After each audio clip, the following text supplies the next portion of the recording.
Hello everyone, I'm Brazen Eagle, and thank you for joining me here. So today, we have a short article from Breitbart about the Democratic debates, basically all three of them, but I go beyond just the Democratic debates and talk about the future. So, I'll be honest with you, I made this video earlier, but I decided to redo it, and Comcast was being very fussy about uploading or just even having a steady internet connection last night. So anyways, here I am. So, Beto O'Rourke in 2018 said, if you own an AR-15, you can keep your AR-15. If you don't know, this is a very short article, but he's basically just flip-flopped saying that now, hell yeah, we're going to take away your AR-15.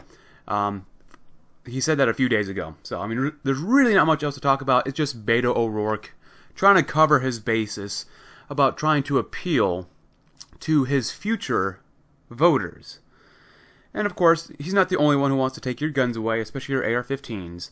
But this is a problem. Now, politicians who want to take other people's guns away, that's illegal. That's obviously illegal and will be a future problem. But like I said, I just see this as Robert Francis, also known as Beto O'Rourke, just trying to capture some of the younger and more socialist voting base that some of my generation has already embraced. Honestly, this will probably not be the last time we hear of Robert Francis, so, like I said, he's just trying to prepare himself for the future, where socialism will be more accepted than at the current moment, or what things may look like socialism. And this is where we're headed, and this is why I really wanted to make this video. Look, most of us can see the Overton window already moving steadily politically left in the 21st century.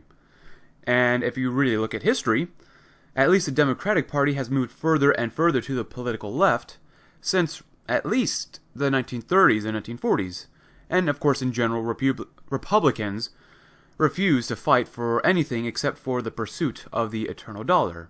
Are there social issues that must be addressed to make sure our country is on a sustainable trajectory? Of course we need to address social issues, but Republicans generally don't want to do that. Maybe except for abortion, and that's the only thing they will talk about. But anyways, I really want to talk a little bit more about my generation, or at least people I know that I have grown up with or gone to school with. I know people that basically demand the light version of communism called democratic socialism. That's all it is. Your so-called moderate Democrat, who you thought was a moderate Democrat, doesn't really exist in, I would say, my generation. And this is a huge wake-up call for the future. If you watched any of the Democratic debates, even just a little bit out of any of the three that we've had so far, this is a warning for the future. And this is why I made this video, to kind of explore the potential future. So, we keep seeing this push for radical equality by supposedly saying that minorities currently are oppressed, or women are oppressed, and everyone needs benefits at the expense of the male, usually a white male, but at the expense of the males. And surprisingly, the push for equality has made not just the United States, but Western civilization become more and more destabilized, we'll say. And like I've said before on this channel, I believe that there will probably be some sort of breakdown regarding social, political, maybe even economic order, and we could very well have a civil war on our hands within the next 2-3 decades, if not sooner. And you know what? Let's just say, hypothetically, that we, whoever we are, we beat the communists and those who are allied to them. We crush those who advocate for equality, radical equality, and communism. But my question is then this. Then what? We crush the communists, and then what? What happens? Who takes control? Who has power? You know, I know the order of chaos, or the nature of chaos, is unpredictable, but we need some sort of plan for the future. If we win a civil war, let's say, in the end, do you set up a supposed constitutional republic, even though it's actually almost a democracy like what we have now? When you win a civil war, when we win the civil war, do we repeat the same mistakes that have led us to this point in history? Do we redo things starting from, let's say, 2019 Or do we redo things starting from 1990, 1970, and go from there? Do we say, hey, we just beat the communists and let's just keep the status quo? How do we prevent that from happening again? What about the United States or Australia or any of the other countries in Europe? Is our country currently on a trajectory that is sustainable? What about the birth rates? We have had falling native birth rates, at least in the United States, since 1971, 1972, for almost 50 years. What about the national debt or even the national deficit? What do we do about that? Do we at least attempt to help pay off some of the debt or even make sure that we no longer run a deficit? You know, I have been accused, I guess I would say, of being a libertarian. You know, I do see some good things about libertarianism. After this video, though, some might say I'm an autocrat about what I'm about to say. But at the current moment, I would say about myself that at the very least, I am not a traditional conservative. At least in the United States, conservatives have generally, not always, but generally, only fought to conserve the fight for the eternal dollar. Yes, there are a few exceptions that I'm aware of, but in general, it's always been about the pursuit of money, which isn't inherently bad, but that's the only thing. You know, I like money like the next guy, but money really doesn't bring, at least me, happiness. You know, wealth is important, don't get me wrong. We all need at least a little bit of wealth in our lives, or money. But your life's purpose is not just to make money. And of course, talking about social issues, there are social issues in today's world, 2019, that are having a tremendous effect on people across the country that should be brought up, that we have problems with. I'm not saying all social issues are bad, but some of them are extremely bad, that to the point where people are committing suicide like crazy. And you know what? To be honest with you, a lot of supposed right-wing people, or at least, you know, Republicans, generally don't want to bring that up. As long as people can make money, who cares, right? And I also understand that if you tell people what to do, they won't like it. No one likes being told what to do. I understand that. It seems like we are in one heck of a pickle. But the main question I ask is this. It's 2019, but even if we win a civil war, how do we fix our country? That is the greatest question you can ask yourself. If we win a civil war, do we go to a constitutional republic or something else? It is in my opinion, at least in the current moment, that in order to actually have our country to be fixed or survive the coming decades, or at the very least, to have the American people survive whatever is coming our way, how do you fix our country without power?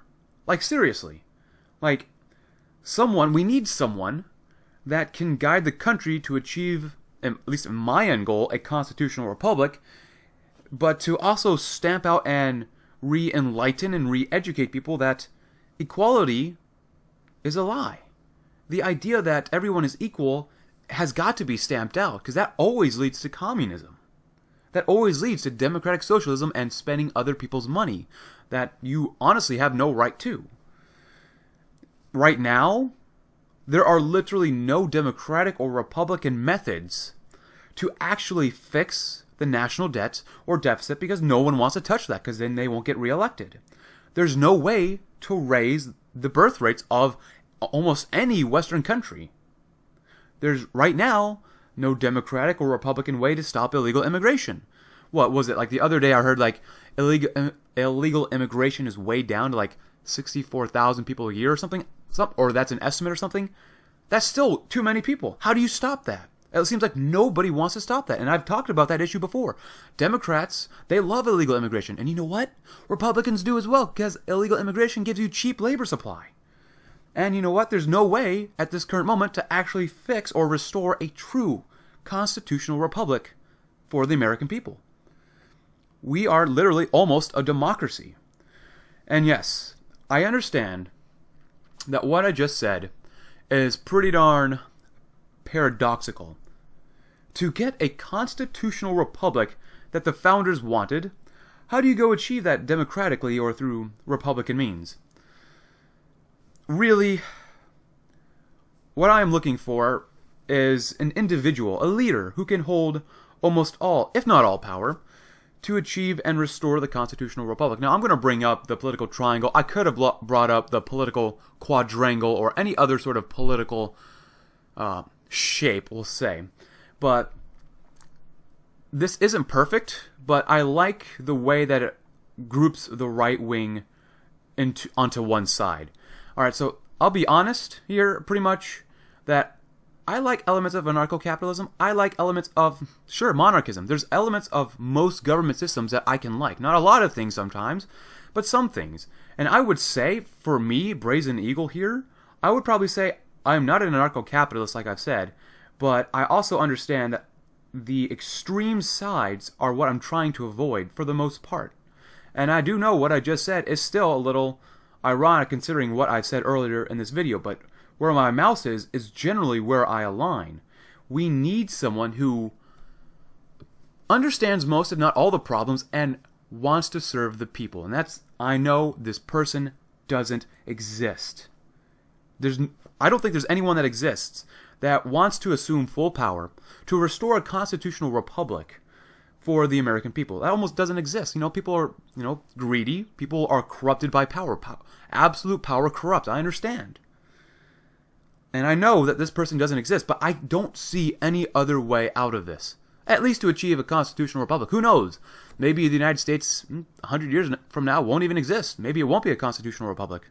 But if you want to achieve a constitutional republic in the end, how are you going to achieve that without a civil war and making sure that people are retaught and basically recultured to understand and accept a constitutional republic? But I know this person doesn't exist, and absolute power corrupts absolutely.